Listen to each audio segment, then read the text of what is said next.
Hey beautiful, hey handsome.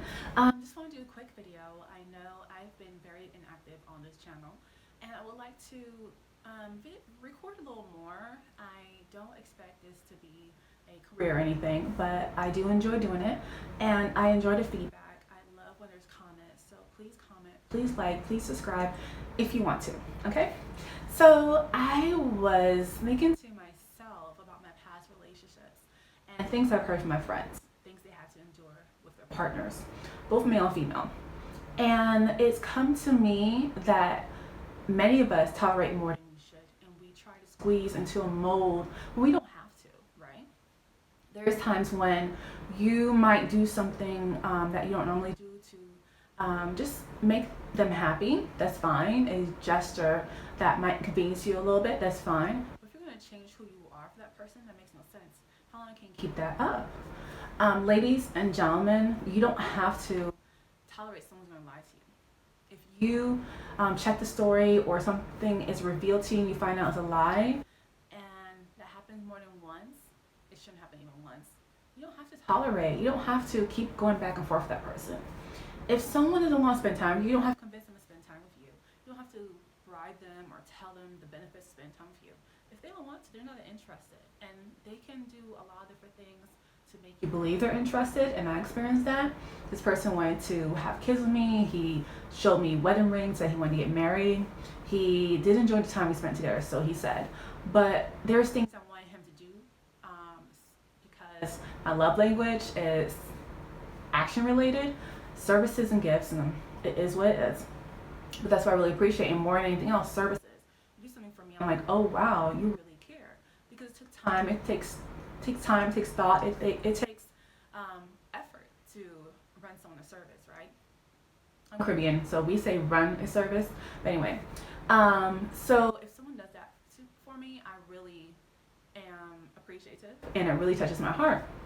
Now, something that was hard to come by in a relationship, his love language is quality time. So I didn't have to ask him to spend time with me, I had to beg him, but once we weren't living together, I kind of did. And it should have hit me early on that if he wasn't volunteering to spend time with me, he didn't really want to. Other things were more important to him, or someone else was on his mind, or he was spending time with someone else. You have to take those clues.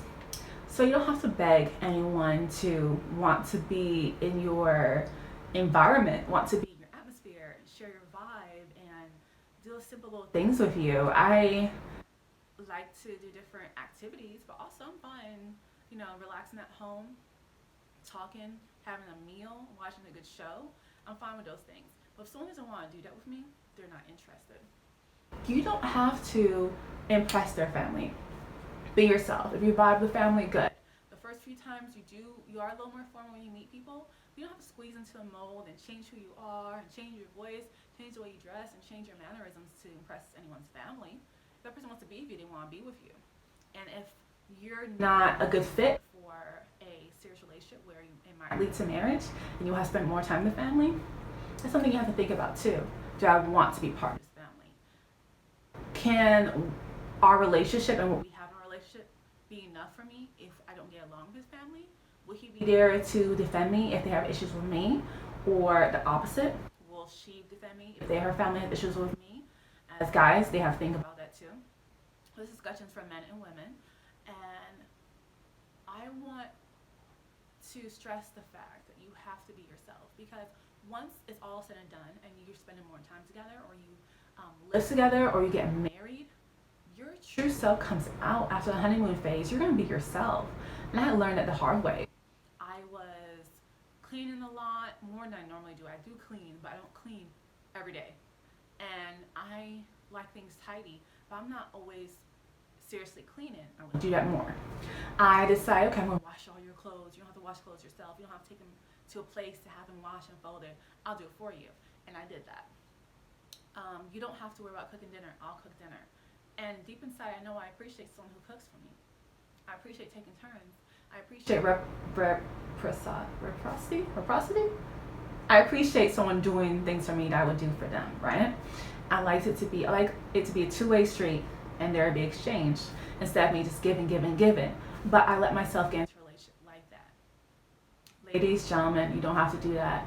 If someone really cares about you, they're going to look for ways to make you happy. Look for ways to do something special for you. Look for ways to show their appreciation, and it could be time, it could be verbally and telling you how great you are. Write a poem, wherever it is, a card, wherever it is. It could be gifts. It could be services, getting your car washed. It could be anything like that. So if someone really cares, you wouldn't have to question it. You wouldn't have to chase down your partner and see where they are and call their friends. You wouldn't have to question if they are like their friends, if their friends are people with bad character. You don't have to question that they're not also like them. Most likely they are, right? You don't have to propose to someone if you don't want to. You don't have to convince them to propose. That's what I really want to say. You don't have to convince a man to propose to you and tell him why it would be good if you get married, and tell him that, okay, we have to get married in 6 months, a year, or whatever it is. Once you've been together for years already, like, okay, this is my deadline. I've been together 10 years now. I need you to propose in the next 2 months. You don't have to do that. If there's something that you want, we do that in our careers, right? If there's a job we want, for the most part, most of us, we go after that job. Something about the job we don't like, we either don't first apply for the job, or we look for something else, or we make moves while we're there to find something else, right? And if we go to a restaurant, a buffet, who really goes to buffets anymore now with COVID and everything? Honestly, I have a few times.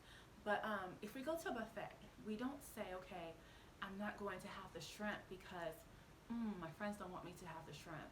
Or I don't look like someone who should have shrimp. Or I don't believe I'm good enough for shrimp. No, you don't have the lobster, you don't have the crab, you're going to have steak if they have it, filet mignon, you have whatever those things are. I don't really eat steak. I don't know, it's just too hard on my stomach. But anyways, whatever it is you like, you're going to have it, right? Sushi, whatever it is, you're going to have it, right? And you don't say, okay, I'm not going to have the cheesecake or the chocolate cake or whatever it is for dessert, the tiramisu, because my friends aren't eating dessert. Some people will do that, but you don't have to. So I was that person that was asking my friends their opinions on my own relationship. When I day in and day out, I live with this person. I actually had to deal with all those things. But I was asking them their opinion. Like, am I taking this too harshly? Did he really mean what he said? Should I be offended? What should I do? How do I respond? What do I tell him? Am I too sensitive, which I might have already said? But all those things I was running by my friends. And that's silly. There's a few things you can, talk to people about and see what their opinion is. But as far as how I should feel about something, that's something only I know, right? I know there's certain things that rub me the wrong way. I know there's certain words that trigger me, right? When my ex would say he wants me to behave, I don't like that. When he would say don't talk back, I didn't like that because I felt like you're talking to me as if I'm a child and I'm not a child. And if I disagree with something, I should be able to speak up. And I don't state my opinion just to have a different opinion. I really feel that way. And I feel like we should have a fair exchange and a conversation where we both can share our opinions. And I think that allows me to know you better, and you can also know me better. So I had to learn the hard way that my friends can't tell me how to feel. I have friends who tell me, just stick with it, things will get better. Just, tell him what it is that he did wrong. I explained to him, maybe he doesn't understand. I did that. He understood. He didn't care. Or he would say he understands, and he'd do the same thing again. Some things are innate in people. That's who they are. They're not going to change. And some people will change because they have a desire to. They want to make you happy. They want to make things work. Yeah, it takes a certain person to change, make that change permanent, and become that person, to kind of shape themselves and mature a little bit, become a little bit better, fine like wine. Not that you're trying to make the person totally different. There's some changes you might make for a partner make you better, right? I learned, I might be a few minutes late for a lot of different things, but punctuality is something I worked on with my ex because I care about him, right? So I want to be on time when I ask him to pick me up somewhere, or if we're making plans to go out, I try to be ready on time, right? If I know it's important to him for me to pay attention to the movie we're watching together, I learned to sit down and watch an entire movie because many times I would walk away and just listen to it, or I would just go and do something else and come back and I'm like, okay, I'll just fill in the blanks. But I learned it was important to him for me to be there the whole time. For one reason is I don't ask him any questions for things I don't connections I don't make or what I don't understand or what I miss. And two, because he appreciates us doing it together, seeing each of the scenes together, experiencing the movie together. The highs, the lows, the sadness, the happiness, the thrill, all that stuff together. So I understood that was important to him. It made me a better person to learn those things. But for him to expect me to, in a way, he wanted to be worshipped, and that doesn't make me a better person. Someone who wants you to, when they come home, put their sandals or their slippers on their feet and take their jacket and put in the closet. I would do that sometimes. That's a special treat. That's if we were talking during the day and we're excited to see each other for a little romance. Okay, I might do that. Or you have a stressful day, I will do different things to kind of help you decompress and to show you that I understand and to alleviate some of that stress. Okay, we're going to have a nice meal. I'll pour you a drink, different things like that, right? Let's go outside. I'll get your coat. Get you some warm slippers, etc. Right? But not every day. I might be in the bedroom. I might be on the other side of the house. I might be gardening or something. I might be painting or something. I might be cooking. I'm going to stop what I'm doing to go ahead and meet you at the door to take off your sandals, your sandals, sorry, your shoes, to hand you a cigar in a row, no, to basically baby you, no. And I learned that as much as I wanted to impress my partner and be Susie Homemaker, make dinner, clear the plates, wash the plates, all kind of thing, that's not me. I like every once in a while if my partner cook for me. I like to cook dinner and have someone else wash the dishes. I like if I hand you a plate of food, you put the plate in the sink yourself. I like that. I do. And I have to admit that to myself. We have to admit that sometimes we want to go on a date night. Your partner doesn't do that.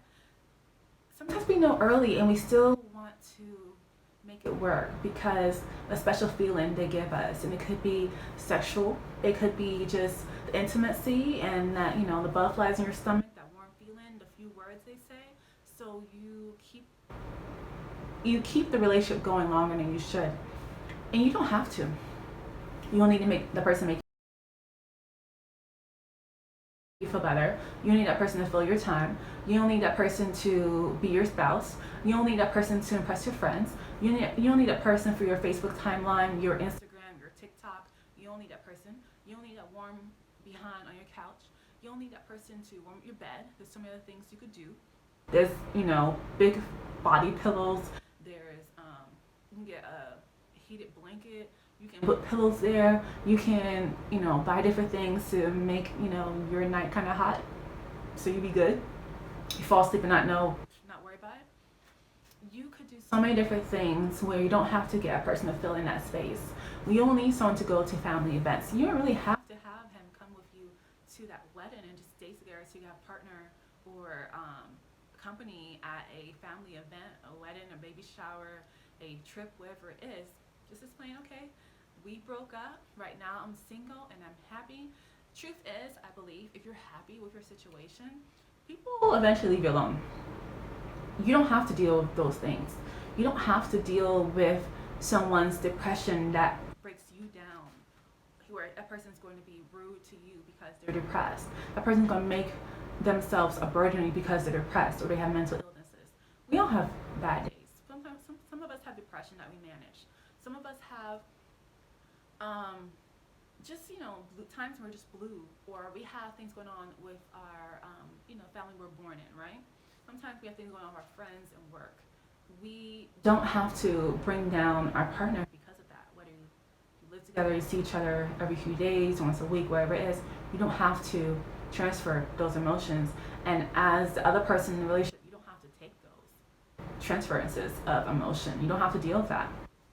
So basically, understand you don't need them. You need you. You need your mental health. You need your happiness. You need your joy. You need that light. You need that peace. You need to be able to breathe and feel good and not have that tightness in your chest. You need to be able to watch something and not have someone brooding next to you, stressing you out. You need to be able to spend time with your family without feeling like, okay, I'm spending too much time away from my boyfriend or girlfriend, or I'm mad. You need to be able to cook what you want to, because when you cook things that you like, even if you cook things he likes too, he didn't like the way he looked or smelled or something like that, or it always had to be what he liked, and there's never anything you could agree on. So you did ate what he wanted. You don't have to, go to places they want to go to, and not go places where you want to go to. You don't have to be just a giver in a relationship. You can get what you want out of a relationship. You can wait to that person till you find a person that's excited about you. You can. It's okay. I mean, it's not fun, but I don't consider it waiting. It's more just living. It's just living your life, enjoying yourself. What comes, comes. If it doesn't, it doesn't. Otherwise, you have so many other things to fill your plate with. Just make your life fuller. So when a person comes into your life, they're coming to a party versus empty room. Okay, so go out there. Do what you have to do. Make decisions you have to make. I understand it's hard. I had to learn it, and it's been a rough time. It's been years of years going back and forth in a relationship where I've learned so much. So just understand you don't need it. You don't need to deal with all that stuff. If it doesn't feel good, you don't need it. If it makes your stomach hurt, you don't need it. If a person lies to you, you don't need it. If they mistreat you, you don't need it.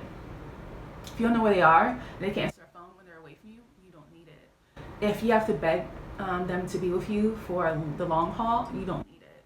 If you have to convince them to live with you, that's what you want, then you don't need it. There's a lot of things you don't need. Think about it. You need your own sanity. You need to take care, if you have kids, your kids. If you have Asian parents, you need to take care of your Asian parents. You need to be at the top of your career or your business, wherever you're doing. If you're an entrepreneur or you work for someone, wherever you're doing, if you're a professional or a regular skilled worker, just make sure you're happy. Make sure you're happy. Worry about you. You're not trying to fit into a mold. We're not doing that.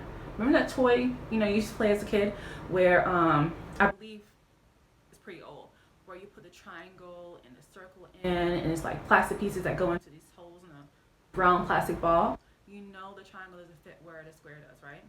And the circle doesn't fit where the triangle goes, right? So that was a basic lesson for us. Okay, so let's get it together. Let's live this life. Let's take charge. Let's be happy. And as I say this, I'm trying to incorporate the same information and the same lessons in my life. I'm trying to put this to practice.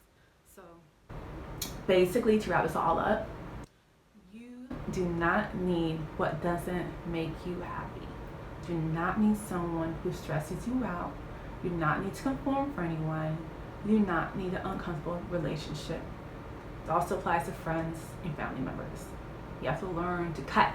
Cut, cut, cut, cut, cut. You gotta do what you have to do. Alright, guys. Bye, beautifuls. Bye, handsome guys out there.